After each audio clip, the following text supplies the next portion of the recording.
परमात्म स्वरूप परमाराध्य श्री सद्गुरु महाराज को शत शत नमन है। और इस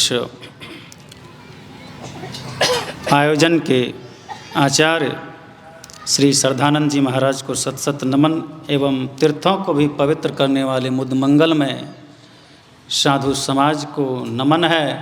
और इस पवित्र भूमि और पवित्र पावन बेला में उपस्थित आप तमाम धर्म प्रेमी सज्जनों, माता बहनों और आयोजक पदाधिकारी सभी को मैं नमन करता हूँ।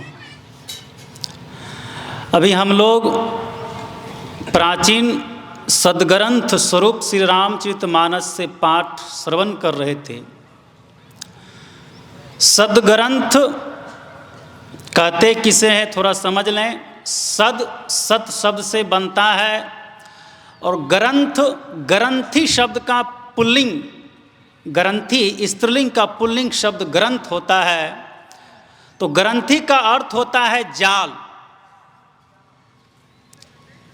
तो आप कहेंगे कि ग्रंथ सद्ग्रंथों को, धर्म पुस्तकों को जाल किस अर्थ में कहा गया।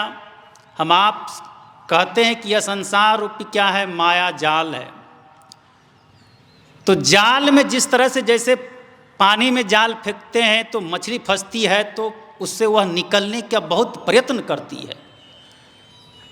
कुछ तो निकल जाती है, जो निकल जाती है स्वतंत्र हो जाती है, जो निकल नहीं पाते उनका आहार बन जाता है। तो यह जो सद्ग्रंथ स्वरूप श्री रामचरितमानस है, यह माया रूपी जो जाल है, संसार रूपी जो जाल है, इससे कैसे निवृत्त पाया जाए, इससे कैसे निकला जाए, यही इसमें बताया गया है। अमेरिकन दार्शनिक हुए पॉल ब्रॉन्टेन, वे दुनिया के विभिन्न देश की यात्रा करते थे। तो यात्रा के क्रम में जो अब भारत आए तो उस समय हमारा देश गुलाम था। तो उन्हें ऐसा कुछ ऑब्जर्व करने का नहीं मिला कि जिसे देख करके समझ करके हम कुछ लिखें और अपने देशवासी को बताएं, क्योंकि उस समय हमारा देश गुलाम था और बहुत सारी हमारी संस्कृति सभ्यता को दबा दिया गया था। बहुत सारे विश्वविद्यालय को बंद कर दिया गया था, उनके धर्म ग्रंथों को जला दिया गया था। तो वह वापस समुद्री मार्ग से जा रहा था अरुणाचल से। तो उन्होंने चर्चा की, I have find nothing here to write something about my country's people। उन्होंने कहा कि मैं यहाँ पर कुछ नहीं पाया ऐसा कुछ जिसके बारे में मैं लिखूं और अपने देशवासियों को बताऊं। तो एक व्यक्ति कहते हैं please go to visit our Raman Maharshi ashram. उन्होंने कहते हैं, एक व्यक्ति उनसे कहता है प्लीज जाइए आप, रमन महर्षि के आश्रम पास में ही है, आप एक बार उनका दर्शन जरूर करिए। तो वह टिकट लिया हुआ जहाज पर नहीं चढ़ता है, रमन महर्षि के आश्रम जाते हैं। रमन महर्षि एक लंगोटी में बैठे रहते थे, बहुत कम बोलते थे, नहीं के बराबर बोलते ही नहीं थे। और उनके पास जैसे वह गया दार्शनिक, तो उनके पास जाते ही उनको बहुत शांति महसूस हुआ। बहुत सारे प्रश्नों के उत्तर उन्हें स्वयं मिलने लगे, तो उन्हें बहुत अच्छा लगा। वह टूरिस्ट वीज़ा पर आया था, 1 महीना बचा था, 1 महीना वह उनके आश्रम में रहते हैं और पुनः अपने देश जाते, फिर 1 वर्ष की वीज़ा लेकर के आते हैं और रमन महर्षि के आश्रम में रहते हैं। और हमारे भारतीय धर्म ग्रंथों और शास्त्रों का उन्होंने अध्ययन किया। तो उन्होंने अपने डायरी में लिखा हमारे भारतीय धर्म ग्रंथ और शास्त्रों के बारे में कि this Indian scripture books are not only books, this all are real life. यह जो भारतीय धर्म ग्रंथ शास्त्र है, यह सिर्फ पुस्तक मात्र नहीं है, यह वास्तविक जीवन है। यदि आपको जीवन में उन्नति करना है, आध्यात्मिक विकास करना है, तो रामचरितमानस पढ़ करके जरूर देखिए। जीवन के हर एक प्रसंग का, हर एक प्रश्न का उत्तर मिलेगा आपको। यह सिर्फ भगवान राम का अवतरण, शिक्षा ग्रहण, माता सीता के साथ पानी ग्रहण, वन गमन और रावण दहन और पुनः अयोध्या आगमन और भगवान का राज तिलक, इतनी मात्र कहानी नहीं है इस धर्म ग्रंथ में। जीवन के हर एक पहलू पर, हर एक प्रसंग का विस्तृत व्याख्या है। आप निश्चित रूप से पढ़ें। तो वही कहते हैं कि यह हमारा वास्तविक जीवन है।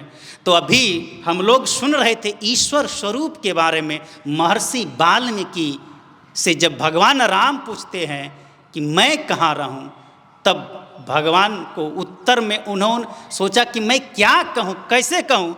जिस तरह से कोई राजा अपने राज्य के किसी व्यक्ति के पास पूछे, आए और कहे कि मुझे रहने का कोई स्थान बताओ, तो वह व्यक्ति, वह मानव क्या कहेगा कि महाराज यह तो पूरा राज आपका ही है, आप हमसे पूछ रहे हैं कि आप कहाँ रहें। पूछे मैं अर्थात मुझे आश्चर्य हो रहा है, मैं लजा रहा हूँ कि मैं आपसे पूछूं कि आप कहाँ नहीं हैं। एक राजा एक मेला लगाता है और घोषणा करता है कि इस मेले में उपस्थित जितनी भी वस्तुएं हैं उसमें से किसी एक वस्तु का आप चयन कर करके, पसंद कर करके आप ले सकते हैं और उसे आप घर ले जा सकते हैं।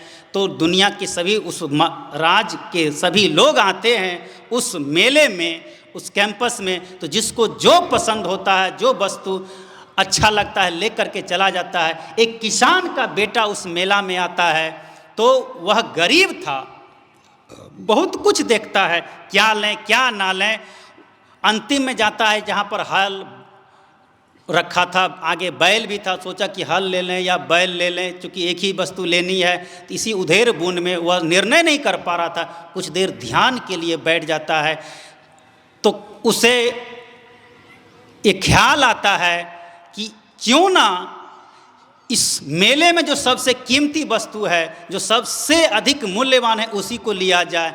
तो वह ढूंढते ढूंढते उस मेले में, उस ग्राउंड में राजा भी सिंहासन पर बैठा था और राजा के पास जाकर के कहता है कि मैं आपको पसंद करता हूं, और उसका हाथ पकड़ करके कहता है कि चलिए आप मेरे साथ।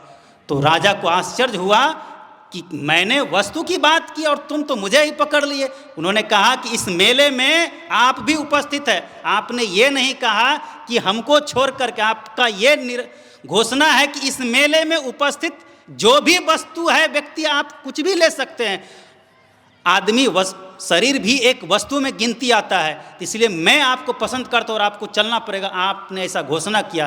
राजा ने अपना वचन निभाने के लिए कहा ठीक है, मैं अपना वचन को पालन के हेतु मैं आपके साथ जाने के लिए तैयार हूँ, लेकिन मैं राजा हूँ, तुम किसान हो, तुम मुझे काम क्या दोगे। चूँकि मैं राजा हूँ, हर एक व्यक्ति, जो व्यक्ति जिस योग हो उसके उस योग्यता के अनुसार कार्य दिया जाता है। तो कहते हाँ ये बात भी सही है। तो राजा कहता है कि मैं आपका गुलाम हूँ, आपने मुझे पसंद किया, अर्थात मेरे आप मालिक हुए और यह राज मेरा है। आज से इस पूरे संपूर्ण राज और मैं राजा सहित मेरा आप मालिक हुए। आपके अनुसार, आपके निर्देशानुसार मैं इस राज्य को चलाऊंगा, इस संपूर्ण राज्य के मालिक आप हुए। तो वह व्यक्ति दुनिया का कुछ भी वस्तु ले सकता था, लेकिन उसने उस मेले में कोई वस्तु नहीं लिया और राजा को पसंद किया। ठीक उसी तरह से हम आप इस शरीर रूपी मेला में आ गए हैं और 14 इंद्रिय रूपी यह जो वस्तु है, आँख से देखते हैं, कान से सुनते हैं, यह हम आप पर निर्भर करता है कि हम सिर्फ इसकी पसंद की हुए वस्तु का भोग करें, या कि इस शरीर में जो बैठा हुआ वह आत्मा है, वह राजा है, वह ईश्वर है, उसको जाने। यदि उसको जान लेंगे, यह शरीर रूपी मेले का जो भी इंद्रिय है उन सब का हम मालिक बन जाएंगे। जब राम तीर्थ इस आत्मा को जान लिया और ईश्वर को जान लिया, तो उन्होंने कहा जो तू है सो मैं हूँ, जो मैं हूँ सो तू है, बसा राम मुझ में, अब राम में मैं हूँ। ना कुछ आरजू है, ना कुछ जुस्तजू है, बस तू है, बस तू है। इन्हीं शुभकामनाओं के साथ बोलिए श्री सद्गुरु महाराज की जय।